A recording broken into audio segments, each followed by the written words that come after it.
Really? Mm-hmm. Not It's a even shame. anything like Cool and Young, like, OK Go or...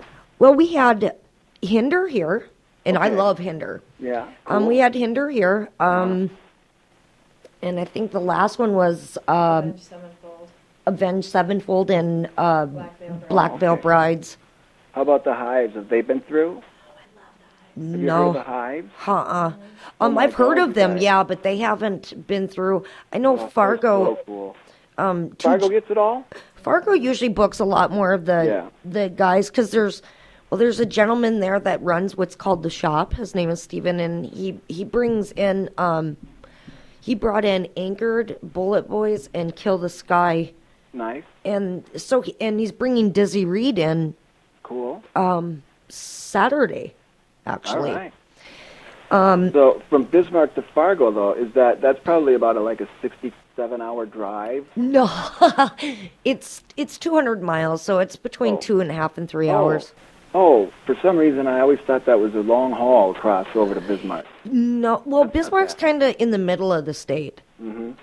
Like if you're thinking of Belfield area, closer to the Montana border, might be a little bit longer, but I would say across the whole state's maybe 4.5 hours. Wow. Yeah, from and Minnesota really to Montana. I remember from being in Grand Forks how the winds would just blaze across that state. Yes, well, there's no hills or mountains or anything to block anything. It's just the Great Plains, as they call it. I don't know what's so great about them, but they call them the Great Plains. It is great. I love it out. You love it up here? I do. I really love geography. So, that's part of the bonuses of being in music, or I've been fortunate that music has brought me all over the world a lot, and the country, too. And so I just love the different kinds of areas that, people decided to stay, And to me, it's the upper Midwest is that's where I'm from. I'm from Minneapolis.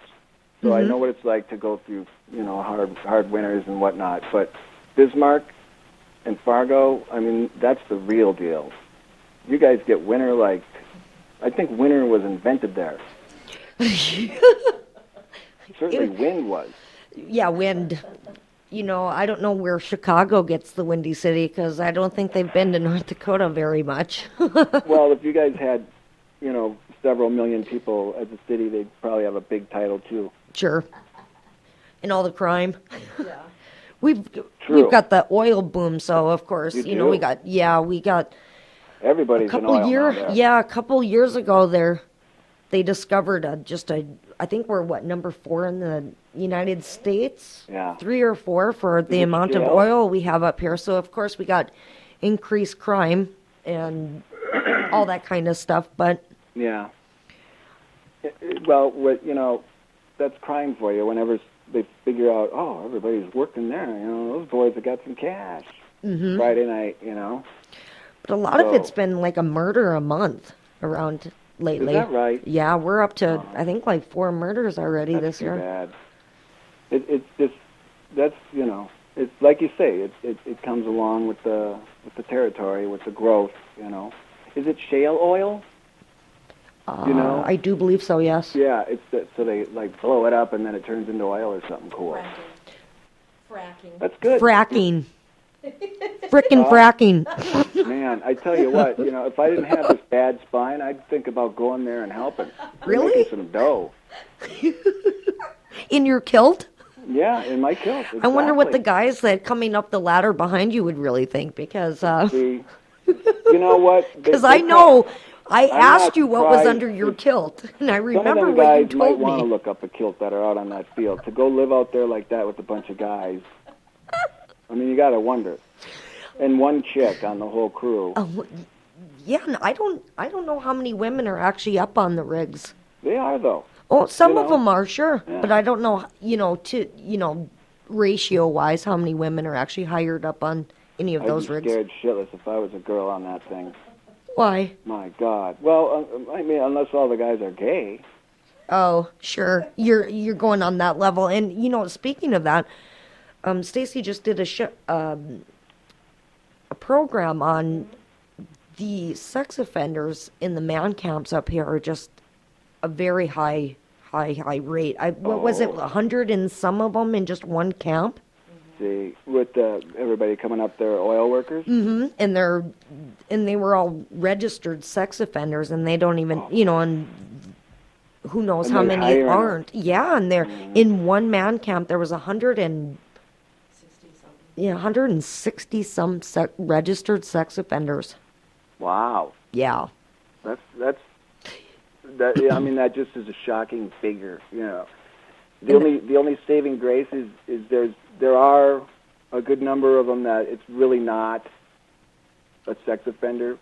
There are people that get really wrongly accused, like an 18-year-old with a 16-year-old, but it was consensual type thing. Well, no, I'm not even saying that. I'm saying even the more diabolical thing of the guy and the girl breaking up, and she says that he did something to her daughter or crazy mixed up things. I've heard of these things happening.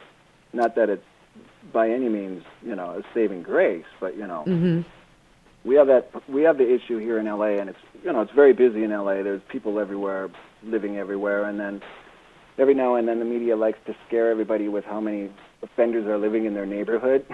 You don't want to know.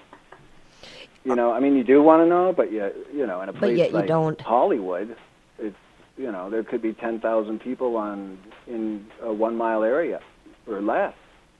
So, and then they're so easily blended in when it's such a high populated area too.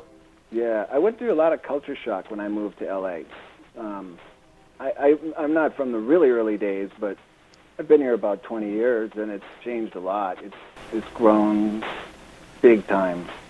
I think when I moved here, there was maybe, 3 million people in LA County, and now there's like 8. I don't even think we have 3 million people in the state. 600,000. No. We got 600,000 in the whole state. Yeah. I know. That's kind of nice, though. You got room to spread out. I moved out of town. I'm as far north as you can get in LA. You up in the Woodland Hills I'm in area? The foothill. The what? I'm in the foothills of the San Fernando Valley. Okay. It's the valley girl. That's And so are you a I'm valley on the girl, north side of the Stevie? valley. Up in the boonies, there's horses here, and it's quiet. And I lived in Hollywood for 18 years, so we had to get out. Our son was out of school. Mm-hmm. He graduated with honors, I might say. Well, congratulations. Thank you. Yeah, he was just an amazing student. He never knew anything but high academics because my wife was really adamant about getting him in really good schools, and it's just amazing how it paid off. Because now he sits and does video games all day and nothing else. Oh, no. No, he does as much as he possibly can, but he's working, and he's actually becoming a really fine dog trainer for service dogs. He likes protection dogs. It's really an amazing craft, an amazing industry. Well, it's nice that's something that to give back to somebody who is missing something like that in their life is wonderful. Yeah. There's that. There's all kinds of different usage for dogs, and he's really well educated and following his dream. He's moving here in a couple months. Then we're going to be empty nest house. We'll see how that works on the up and down marriage. Oh yeah. It might be good. You never know. It might not be good. I don't know. My wife might move with him. You might have to get more tour dates, huh? Yeah, that's for sure. I'll have to be gone. He'll be back in a month because he's going to move out with 5 other girls. He's going to live with his girlfriend and 4 other girls. So I think. Does he know what he's getting himself into? I've tried to explain that this is not going to be an orgy. Okay, this is going to be like. They're gonna all get on the same cycle, and there's gonna be a week you're not even gonna want to breathe. You're gonna have to just stay in your bedroom and shut up. He'll just come home with donuts and chocolate for a week. Yeah, that would be right. I'm gonna tell him that. That's a good idea. Yeah, here's some chocolate ladies, and I'm gonna go in the other room. That's smart. See? That's that's womanly advice. That's a good idea. We're worried about them. You're looking at it the other way. I'm looking at it the other way? Well, you're looking at it logically. We're looking at it as, oh, the poor kid, you know? Right. And you're like, oh, no, just tell him to bring some chocolate and donuts. He's fine. It's true.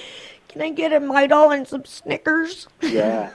It's cool. He's going to have a blast. He really needs to get out and open up his wings and go see what's going on out there. And he didn't follow in the music steps that I, did.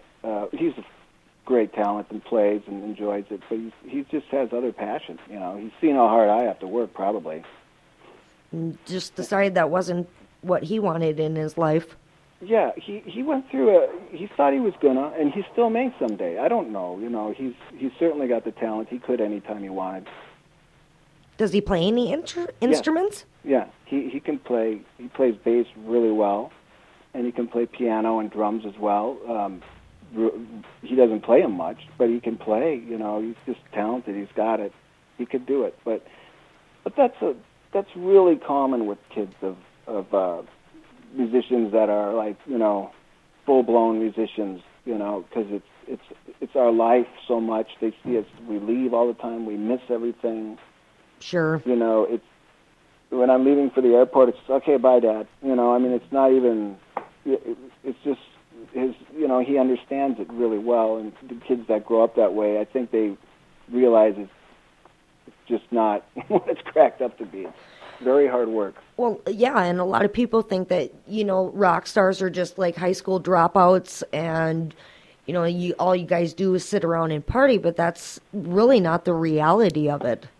Yes, it is. that's Stevie. No, I'm kidding. It's both. It's, there's a time to party and there's a time to, work on a record, and there's a time to take off and go on vacation or whatever, and, there's a time to be on the road and touring, and, maybe you're partying a lot then, Sure. But those of us that have made it, to a older age obviously didn't, overdo it.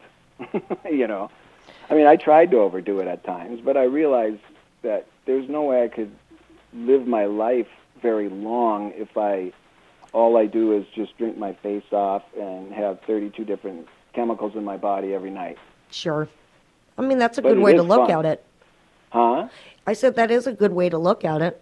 Yeah, I loved it. I was a kid that grew up really weird with all of my friends are artists, and we all had like crazy weird families and all that stuff. So we all were seeking comfort real young. I was smoking pot when I was in like 6th grade. Wow. I was a Ritalin child, so I was given Ritalin when I was 5 because I was bouncing off of everything, and it was. Basically, they didn't know what was going on with me, and it was all music, Mm-hmm. And so once they figured out, wow, I was a child prodigy, I could play anything, and then it was like, oh, okay, he's a musician, yeah, that's. But they gave me Ritalin, and I was hyperactive, and they gave me all these labels, so I felt like I had to go out there and prove myself, and see how I could get higher or drunker or whatever it is, I can do it better than you. Do you think that plays into abuse of alcohol and drugs? Yeah, definitely. I think that personal issues are at the root of always the abuse of chemicals. I think it's. Unless it's. There's situations like, for instance, my back, my spine. Mm-hmm. I'm on a pain medication program, but it's all doled out by the doctor, and I don't choose to try and con him into more, or I want to crush this up and snort it, or it's not my game plan. You use the medication as it's it's prescribed. It's not abused. Plus, I learned that if you drink, you can die on it, and it really has been the case for a lot of unexpected. That sounds like fentanyl. Celebrity deaths. That sounds like fentanyl. It does, yeah.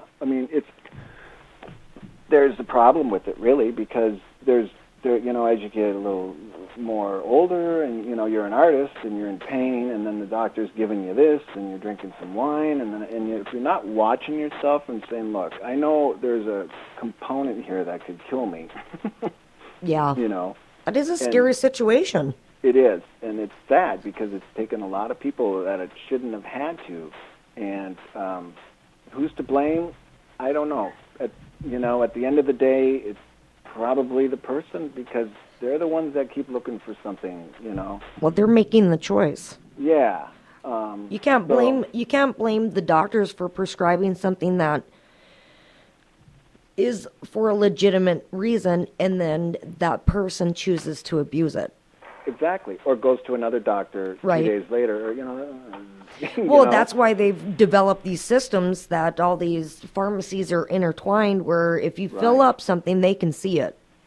Or that's why I can't get more of that. Yeah, or if you go to another doctor, they can see all that stuff. They can see when you filled it, what the doctor, who it was. They have all that kind of stuff because of so many people abusing.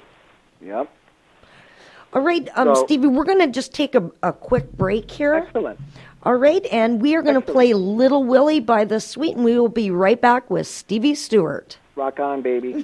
Thank you.